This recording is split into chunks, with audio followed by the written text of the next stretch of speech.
Hey, this is Aaron from the Beer Guys Radio Show. Thanks for tuning into this special edition podcast-only extra, where we talk to Blake Tyers from Creature Comforts and Jeffrey Stuffings from Jester King out in Austin, Texas, about their newest collaboration. It's called Mutualism. We're here with Jeffrey Stuffings, the founder of Jester King, and of course Blake Tyers with Creature Comforts. So thanks so much for joining us today. Appreciate it. Oh, my pleasure. Excellent. Cool. Thanks for having us. How did this get started? You know, what was kind of the impetus behind this? Oh man, this collab. That's a good question. I mean, we came in after Jester King, and like well before we opened, I was definitely a fan of you guys. Definitely making cool beers. I really appreciate the philosophy they have, and it's a really honest and true way of making beer that is distinctly your own and what you do. And I think that's going to be. People are going to realize that's more and more important as the beer industry grows and matures. But that's almost irrelevant to the respect I got for these guys. I mean, like, they just make great beer. They do, and, definitely. And then Thank you. We met, I think, at a few festivals or something is probably where it all kicked off. And then it's, you put a name with a face and that kind of deal. And it's, absolutely fantastic people. Jester King, we always joke they roll deep. I mean, they always got a lot of people when they come out. I mean, they have 10 people. I was going to say, there's like an army that came in all of a sudden with Jester King shirts on, yeah. And so once you meet them all, though, I mean, they're all awesome. They're all great folks. They're all really, and any one of them, you start talking about beer and what they're doing, and they, from top to bottom, are all aligned with the philosophy of what they're doing and how they're doing it. And they all, I don't want to use the word recite, but they all preach is almost a better word. Like, they all definitely live and breathe that idea. And that's something that's, I don't know, it's sexy, it's attractive. It's really cool from a brewer's point of view, looking at what they do and really appreciating the beer they make. And I mean, even Mutualism, we taste it, and just because like their bugs are in it, there's so much Jester King in that beer. Like, we made it at our brewery, but it's definitely a beer that both of our souls are in. But it's got that essence of Jester King because, again, you've got kind of the backbone and the bugs, like you said, that are working there. Yeah. I don't know. Was it like from your side? Yeah, so I remember, let's say, I can't remember exactly how many years ago it was, but I started to hear like these little rumblings of this like little brewery in Athens that was doing some cool stuff. Yep. And, I had no personal connection at the time, but it wasn't too long, I think, as Blake mentioned, through the kind of festival scene that, I met Blake, and I'm like, oh, I know of you guys. I've heard of it. I've been hearing good things about your beer. And then from there, it was just a matter of what Blake said, of discovering that we have very similar philosophies and approach to beer making. And then also a big part of it for us, and this being such a people business, is just kind of the people we really just get along with and have a nice rapport with and really just appreciate being around, coupled with a similar approach to making beer, are the people that we want to work with and learn from. And I mean, this beer, I could not be more happy. This is, I mean, there's some neck and neck breweries that we've collaborated with that have really nailed it as well. But when I tasted this not too long ago at Fontaflora, actually, it hit just like every single element that I love in beer. It's dry. It has excellent yeast character. It's tart.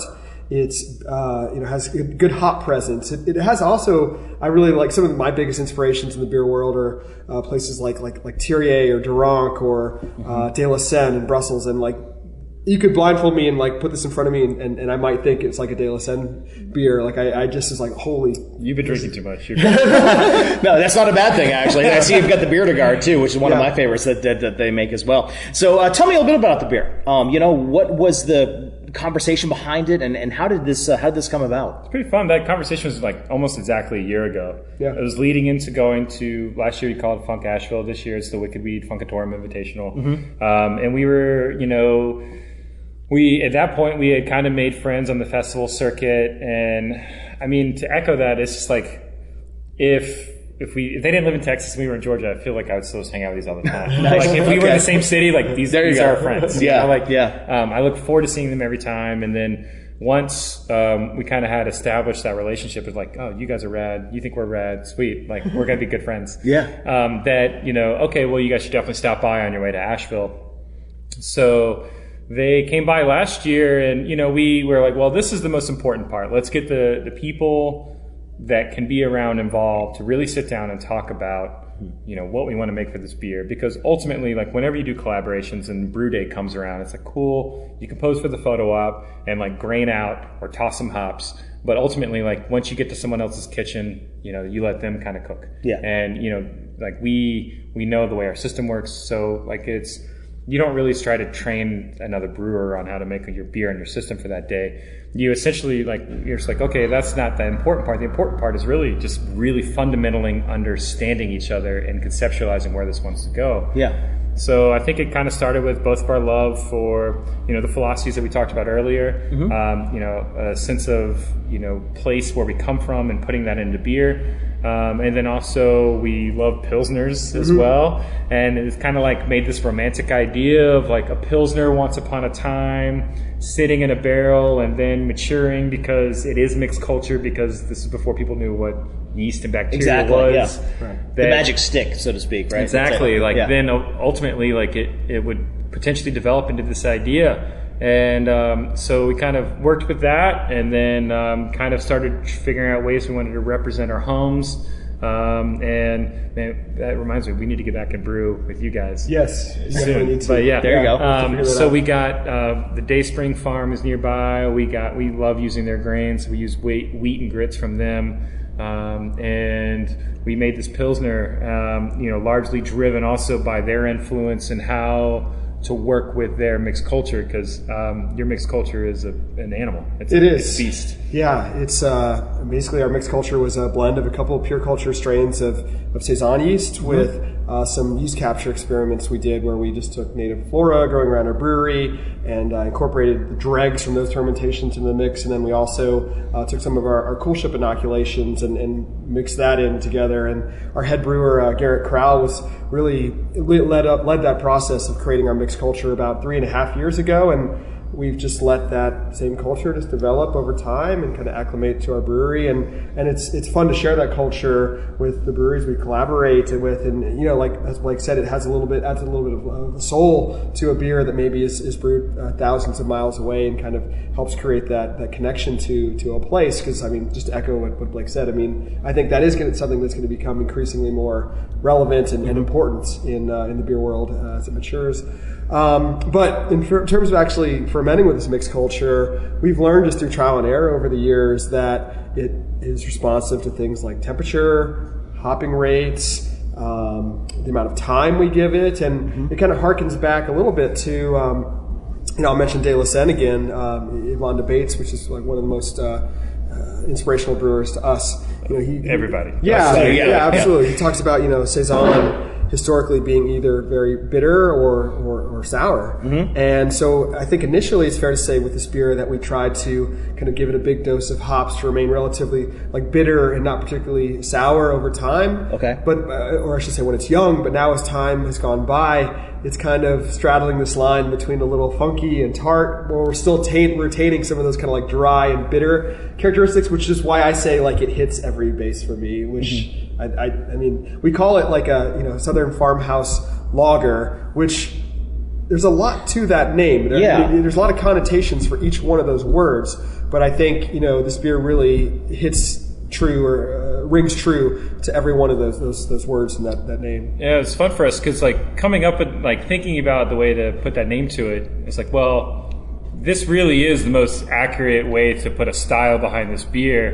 But also, while doing that, we're really going to make people ask a lot of questions. Yeah. Because if you say it's a Southern style farmhouse lager, most people are like, what are you talking about? Exactly, because I've got an idea what a lager is. Right. I've got an idea what a farmhouse ale is, but how do you combine that? That's just a weird thing for me to get around. The base Pilsner for this, we sent just a couple crowlers out to you guys, but we had 1/4 barrel Pilsner that we pulled off and carbonated before we added the bugs.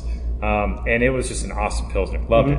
And we should have drank more of that. But maybe that's the next one. We'll just drink a Pilsner. There you go. But once we added, the cultures from both of our breweries, it adds a little bit of our soul to each other, and then really starts echoing that farmhouse idea of the way farmhouse beers were made, plus, working with local farmers. I mean, the Bretts from Day Spring Farm are here tonight. I was super stoked to have you guys meet them. And it's just awesome to bring all that together where we can really, one, challenge what people think is of a style, what it has to be. I mean, because we could call this a saison. It would survive in that world if you called it a saison. But to really, draw attention to, I think, a national conversation that's happening is like, how do we talk about mixed fermentation beer? It's, let's mess it up a little bit. Let's call it a Southern style farmhouse lager. Make people ask questions and use it as a tool to educate people what this is. And, like even our staff, I was talking before we opened today about the beer. And they didn't really so is it an ale now? Is it a lager? It's like, you should just depart from that, thinking of what it has to be and use that as an opportunity to talk about what the beer is. And, it's, you don't worry about like La Folie, for example, starts his life as a lager. It's a very familiar one we all drink, and it's, we're not really worried about if it's an ale or a lager when it's all said and done. It's a beautiful beer. Tastes really good. Yeah. Exactly. So I think that's what we were all stoked about, is that like this came out from our conversation a year ago. I feel like this is extremely accurate representation of what we were going for.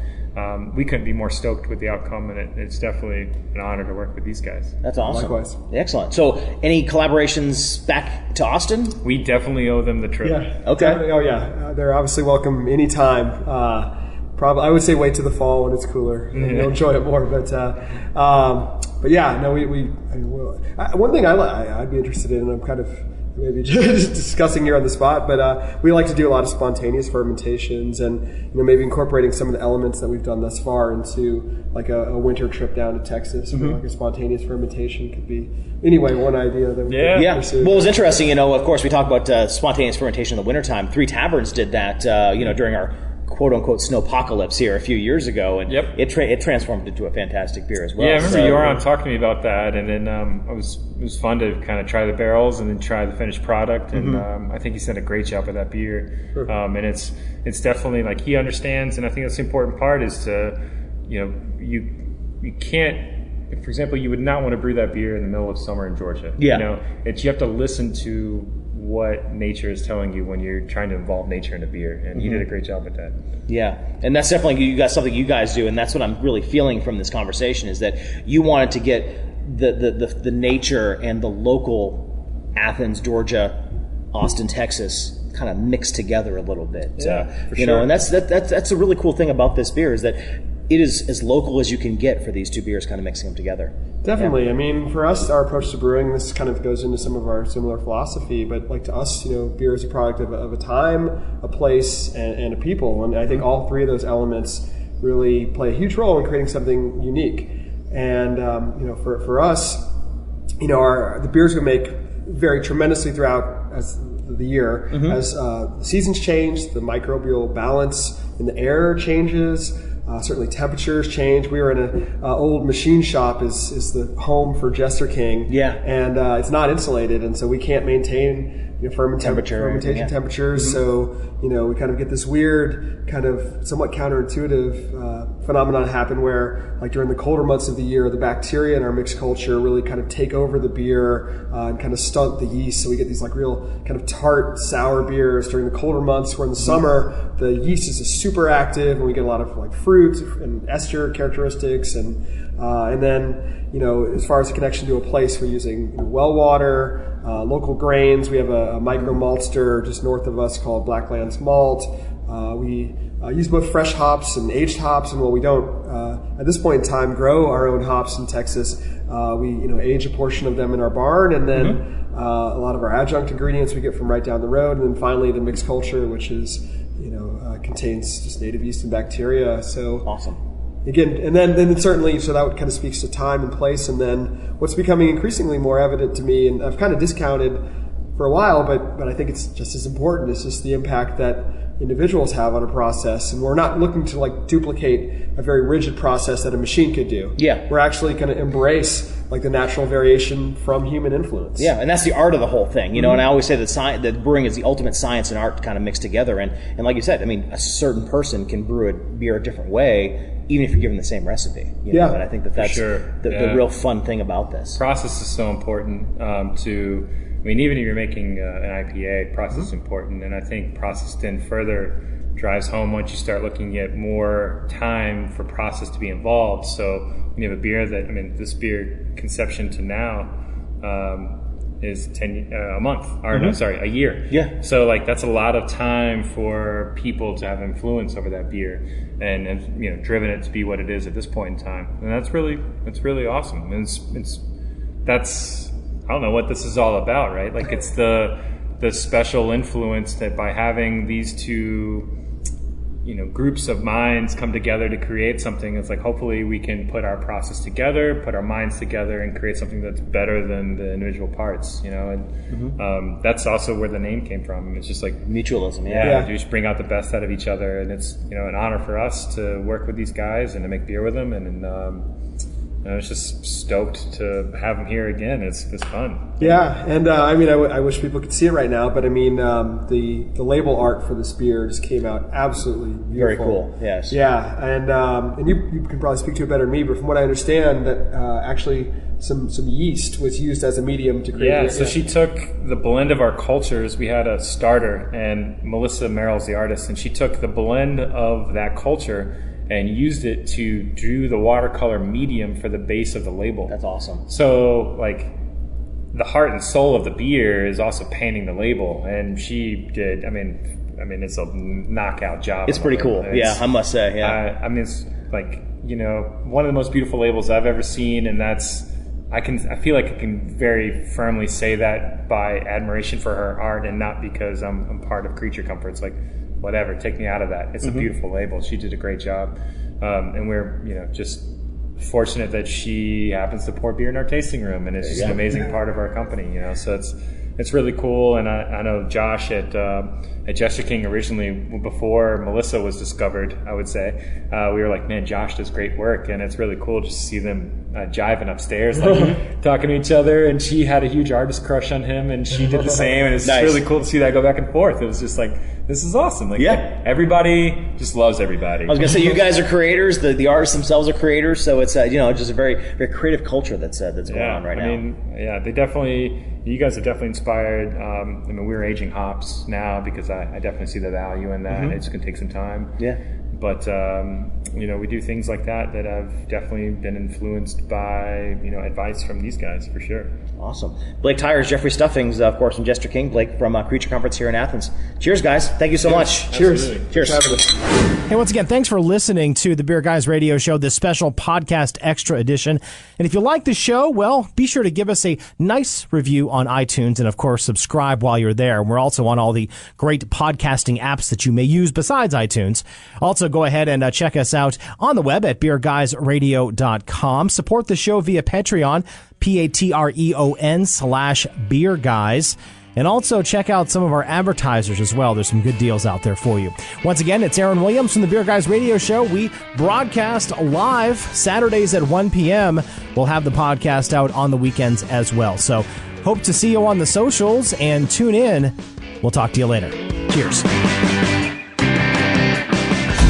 The Beer Guys Radio Show on the Beer Guys Radio Network. BeerGuysRadio.com.